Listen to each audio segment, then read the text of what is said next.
কন্ট্রোলসের আজকে আরেকটি টিউটোরিয়াল নিয়ে এসেছি, যার মাধ্যমে আমরা সিঙ্গেল পেজ মোটরের কানেকশন এবং কন্ট্রোলিং ডায়াগ্রাম কীভাবে তৈরি করা যায় এবং যার মাধ্যমে আমরা সহজেই একটি সিঙ্গেল পেজ মোটরকে পরিচালনা করতে পারি অফ এবং অন সুইচের মাধ্যমে।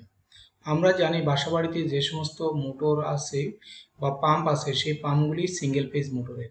উক্ত পাম্পগুলিতে শুধুমাত্র একটি সুইচ ব্যবহার করা হয়, যার ফলে দেখা যাচ্ছে যখন সুইচটি অন করা হয় এবং পাম্পটি পরিচালিত হয়, কিছুক্ষণ পর যখন বিদ্যুৎ চলে যায় তখন পাম্পটি বন্ধ হয়ে যায়। আবার যখন পুনরায় বা কিছুক্ষণ পরে বিদ্যুৎ আসে, সাথে সাথেই মোটরটি চালু হয়ে যায়।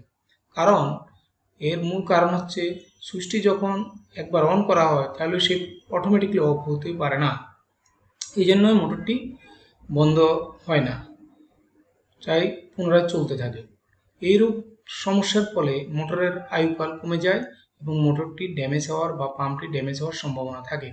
মোটরে যদি আয়ুকাল বৃদ্ধি করতে চাই তাহলে আমরা এই ধরনের কন্ট্রোলিং সার্কিট ব্যবহার করে সিঙ্গেল পেজ মোটর বা পাম্পকে আমরা সহজেই পরিচালনা করতে পারি এবং যার ফলে আমাদের অর্থনৈতিকভাবে যেমন সাশ্রয় হবে এবং আমাদের বিড়ম্বনার হাত থেকে আমরা রক্ষা পাবো। চলুন আমরা কিভাবে কাজটি করি একটু দেখে এসি এবং আমাদের কি কি ডিভাইস লাগবে তার একটি তালিকা আমরা প্রথমে দিচ্ছি। প্রথমে আমরা দেখি একটি single page pole circuit breaker লাগবে বা একটা সার্কিট ব্রেকার লাগবে। তারপর একটি আমাদের স্টপ পুশ বাটন সুইচ লাগবে বা একটি স্টপ সুইচ লাগবে। একটি স্টার্ট পুশ বাটন সুইচ লাগবে, যেটা আমরা অন সুইচ বলে থাকি, এবং একটি ম্যাগনেটিক কন্ট্যাক্টর লাগবে আর একটি সিঙ্গেল পেজ মোটর লাগবে, তাও বা একটি পাম্প লাগবে।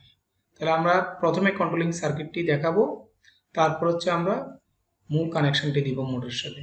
তাহলে প্রথমে আমরা ফেজ লাইন নিচ্ছি, সেটা হচ্ছে সার্কিট ব্রেকারের ইনপুটের কানেকশন দেওয়া হলো, সেখান থেকে আমরা আউটপুটের কানেকশনটি বাহির করে আমরা স্টপ পুশ বাটন সুইচের এনসি টার্মিনালের ইন পয়েন্টে দেব।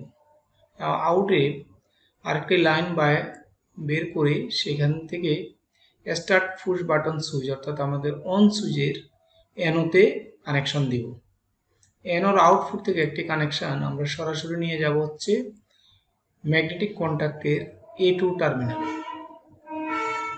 এ হচ্ছে আমাদের একটি লাইন পরিচালিত হলো। এর অর্থ কি এখানে একটু আমরা ব্যাখ্যা করি। যখন এই সার্কিট ব্রেকারটি অন করা হবে তখন বিদ্যুৎ, তো ফেজ লাইনে বিদ্যুৎ এখানে এসে এখানে আসবে।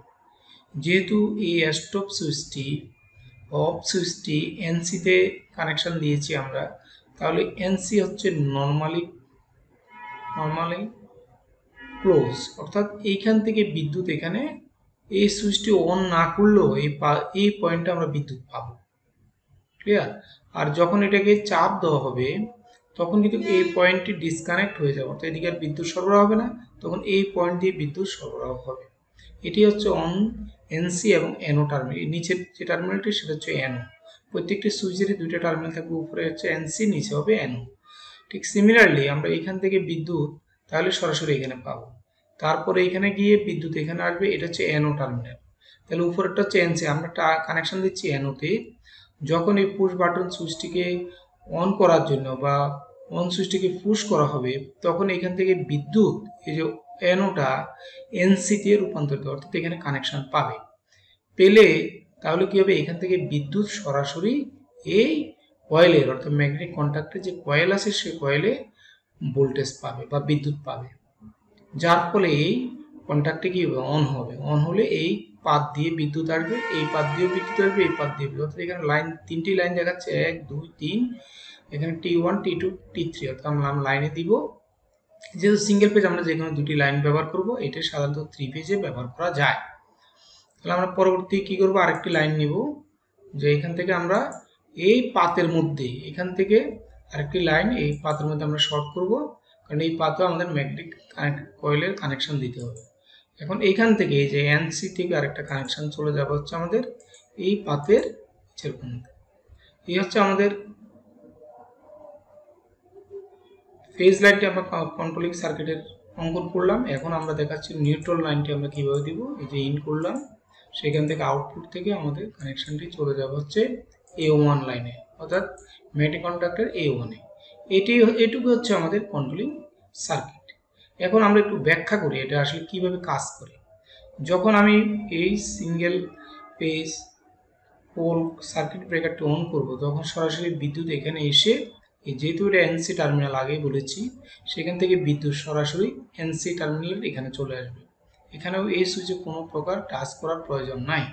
তাহলে এখানে আসবে, এখান থেকে বিদ্যুৎ দুটি পথ পাবে। এই একটি পথে দিয়ে বিদ্যুৎ প্রবাহিত হবে, এখানে আসবে এখান পর্যন্ত। আরেকটি পথ হচ্ছে এই পথ দিয়ে বিদ্যুৎ এখানে আসতে পারবে। তাহলে আমরা একটু দেখি, এই পথ দিয়ে বিদ্যুৎ গিয়ে এখানে স্টপ হয়ে যাবে। যেহেতু এটা অ্যানো সুইচ, তাহলে এই পুশ বাটন সুইচটিকে যখনই অন করা হবে তখনই মাত্র বিদ্যুৎ এই পথ দিয়ে প্রবাহিত হবে।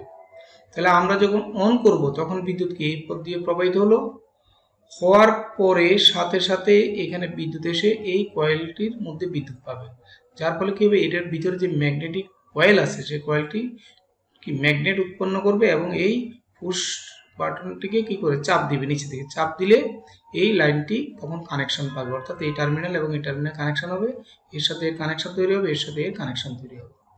আচ্ছা, এখন কানেকশন হলো, আর যখন এটিকে আমরা পুশ করে ছেড়ে দিব তখন এটিকে আবার উপরের দিকে উঠে যাবে। উঠে গেলে এখানে বিদ্যুৎ কি হবে, প্রবাহিত বন্ধ হয়ে যাবে। তাহলে বিদ্যুৎ প্রবাহ বন্ধ হয়ে গেলে সাথে সাথে কি এই কয়েলটির বিদ্যুৎ বিহীন হয়ে যাবে। বিদ্যুৎ বিহীন হয়ে গেলে কি হবে, এই কয়েলটি আবার এই পুশ ম্যাগনেটিক কন্ট্যাক্টে কি হবে, ছেড়ে দিব, অর্থাৎ উপরের দিকে উঠে আসবে, অর্থাৎ এখানে কানেকশনটা কি হবে, ডিসকানেক্ট হয়ে যাবে।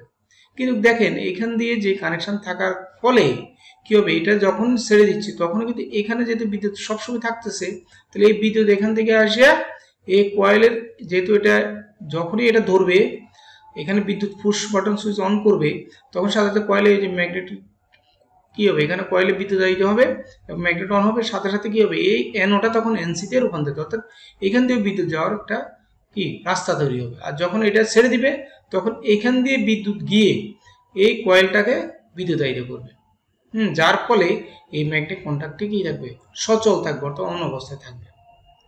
এটা হচ্ছে জাস্ট একটা সিম্পল কন্ট্রোলিং সার্কিট। এখন আমরা এর যে সাপ্লাই লাইনটি আবার দেখাবো। তাহলে আমরা এখান থেকে চলে যাচ্ছি, এই যে ম্যাগনেটিক কয়েলের এই যে আরেকটি এই যে কানেকশন, এটা হচ্ছে কয়েলের না, এটা হচ্ছে মেইন লাইনে আমরা দিব। তারপরে নিউট্রালটি এখানে আসবে, এসে কি হবে, আমাদের মোটরে কানেকশন দিবে। একটি লাইন হয়ে গেল। আর আমরা পেজ তারটি আরেকটা নিব, এই পেজ তারটি যাব আমরা L1 এ দিলাম, L1 থেকে আবার এখানে কানেকশনে L2 তে যাব। তাহলে এই হচ্ছে আমাদের সহজে একটি সিঙ্গেল ফেজ মোটরের কানেকশন বা কন্ট্রোলিং ডায়াগ্রাম, যার মাধ্যমে আমরা সহজে কি করতে পারি, যে কোনো একটা মোটরকে পরিচালনা করতে পারি। এখন দেখি আমরা যদি বিদ্যুৎ চলে যায়, এখন এই অবস্থায় তো যেহেতু আমাদের অন আছে, আমরা দেখতেছি মোটরটি চলতেছে, তখন যখন বিদ্যুৎ চলে যাবে তখন কি হবে, এটা বন্ধ হয়ে যাবে, এদিকে বিদ্যুৎ আসা বন্ধ হয়ে যাবে। তো বিদ্যুৎ আসা যখন বন্ধ হয়ে যাবে তখন কি হবে, এই কয়েলটির মধ্যে আর কোনো বিদ্যুৎ প্রবাহিত হবে না, যার ফলে এটি ম্যাগনেটিক কন্ট্যাক্টটি কি অফ হয়ে যাবে। আবার যখন বিদ্যুৎ আসলে কি হবে, যেহেতু এখানে কানেকশন আছে কিন্তু এটার কি নেই, টাচ নাই, এটা উপরে উঠে আছে, তাহলে এখানে বিদ্যুৎ প্রবাহিত হবে না। আর এখানে তখন এনওয়ে থাকবে, যার ফলে এখান দিয়ে বিদ্যুৎ প্রবাহিত হতে পারবে না।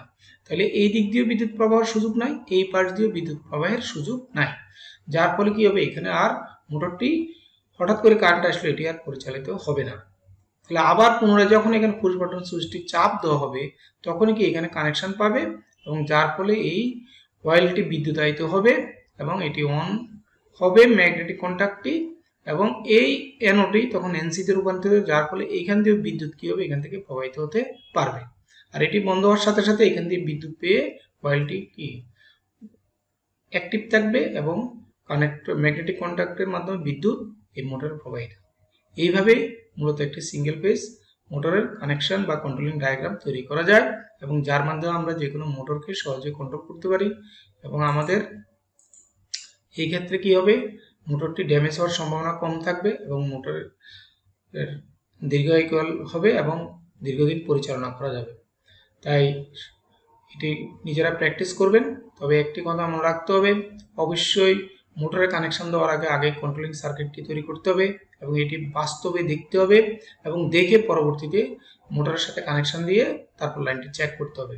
আমরা পরবর্তী আরেকটি বাস্তব টিউটোরিয়াল দেখাবো এবং যার মাধ্যমে আমরা যে কাজটি আজকে দেখাচ্ছি এবং এটি বাস্তবে আমরা করে দেখাবো, আপনারা সেই ভিডিওটি দেখবেন এবং আমাদের এই ভিডিওগুলো আপনারা দেখলে, টিউটোরিয়ালগুলো দেখলে অবশ্যই অনেক কিছু শিখতে পারবেন। যারা ডিপ্লোমা ইঞ্জিনিয়ারিং পড়াশোনা করছে বিভিন্ন ডিপার্টমেন্টে, বিশেষ করে ইলেকট্রিক্যাল, মেকানিক্যাল, সিভিল, পাওয়ার, অটোমোবাইল, রেফ্রিজারেশন, এয়ার কন্ডিশনিং অথবা ইলেকট্রোমেডিক্যালের যারা শিক্ষার্থী আছো, তোমরা অবশ্যই আমাদের এই ভিডিওগুলি দেখবে এবং তোমাদের এগুলো পরবর্তী চাকরি দিয়ে অর্থাৎ ভাইভাতে বা বিভিন্ন ইন্টারভিউ, জব মার্কেটে এগুলো অনেক ডিমান্ড আছে। তাহলে আমরা সহজেই কাজগুলো করতে পারবো এবং শিখতে পারবো। আমরা প্র্যাকটিস করব, নিজেরা দেখবো এবং অন্যকে দেখার সুযোগ করে দিব এবং শেয়ার করবেন। আমাদের এই ভিডিওগুলোকে লাইক করবেন এবং কমেন্টস করবেন এবং আমাদের চ্যানেলটিকে সাবস্ক্রাইব করে আমাদের সাথে থাকলে আমরা চিরকৃতজ্ঞ থাকবো। ধন্যবাদ সবাইকে।